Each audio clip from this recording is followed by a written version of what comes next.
no trip would be complete without going to Canyon Country Co-op and General Store.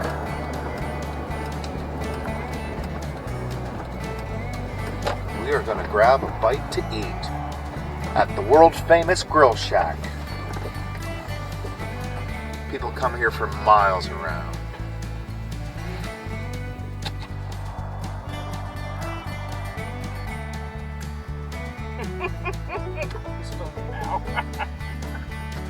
All right.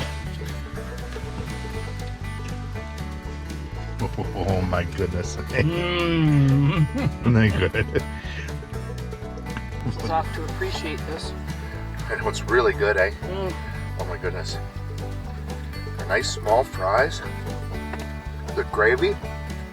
It's really good gravy. This has to be one of the best poutines I've ever had. Montreal cheese curds. Really, eh? All right.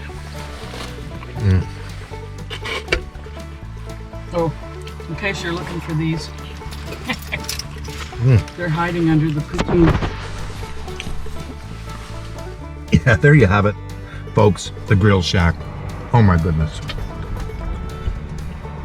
It's like 5-star dining. Hey!